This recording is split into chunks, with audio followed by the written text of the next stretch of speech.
In a world of glittering red carpets and flashing cameras, lived a famous actress named Seraphina Vance.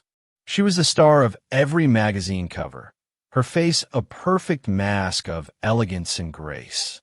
But beneath the flawless makeup and designer gowns, Seraphina was lonely and tired. Her life felt like a performance, a never-ending show for the cameras, and her grand Hollywood mansion was just a beautiful, empty stage. One evening, after a long, exhausting film premiere, Seraphina returned home. The event had been filled with fake compliments and forced smiles, and she was ready to scream. "What a complete waste of my time," she muttered, throwing her purse onto a velvet couch. She was ready to explode, to shatter the perfect silence of her home with her frustration. But as she took a deep breath, a young man hurried from the shadows. It was her house manager, Eric.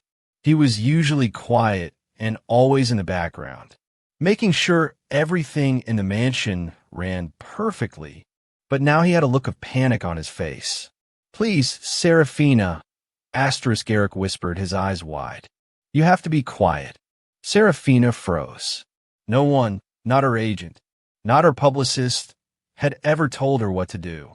She stared at Eric in disbelief, her anger turning to confusion. "What did you just say to me?" she asked, her voice dangerously low.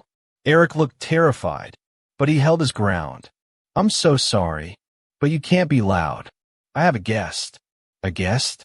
In her house?" Seraphina pushed past Eric asterisk, her curiosity winning over her anger. She followed him into the large garage, a space full of her luxury cars and expensive equipment.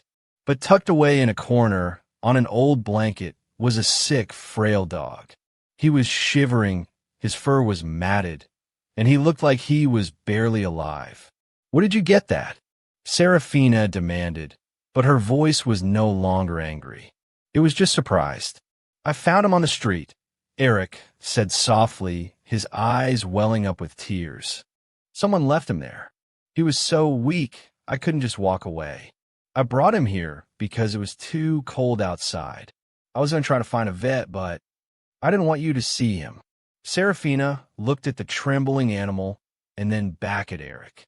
She thought of the charity events she attended, where she smiled for the cameras and wrote a check, all to improve her image. But Eric, with no money and no one watching, had risked everything just to help this one lonely creature. Seraphina knelt down and gently touched the dog. She felt his small, weak body tremble under her hand. For the first time in a long time, she felt something real. This wasn't a performance. This was a simple, honest act of kindness. "Don't worry," Seraphina said to Eric. "I'll call my vet. He has a private clinic. He'll help him." Over the next few days, Seraphina used her immense wealth not for a new car or a new piece of jewelry, but to save the dog. She saw how Eric cared for him, how he sat by his side all night and talked to him softly. She saw a kindness in Eric that was more beautiful than any movie role she had ever played. She found herself drawn to his quiet strength, his gentle nature, and a genuine warmth in his eyes. He didn't care about her fame or her money. He just cared about helping. As the dog, whom they named Lucky, slowly got better, Seraphina felt her own heart begin to heal. The emptiness she had felt for so long was slowly being filled by a real connection with Eric and a new love for this old dog. She started to see Eric not just as her employee, but as the most authentic person she had ever met. She found herself seeking out his company, wanting to hear his quiet thoughts, and simply enjoying his presence. One evening, as they were sitting together on the patio, watching Lucky chase a ball in the garden, Seraphina turned to Eric. "Thank you," she said, her voice soft and heartfelt. "Thank you for bringing him here. Thank you for showing me what really matters." Eric's smile widened, and he squeezed her hand. "I think I'm falling in love with you too, Seraphina Vance."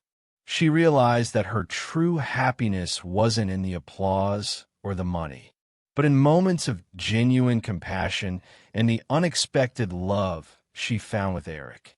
He, the quiet house manager, had shown her that the greatest treasures in life are not the ones you can buy, but the ones you find on the street and bring home, and the love that blossoms in the most unexpected places.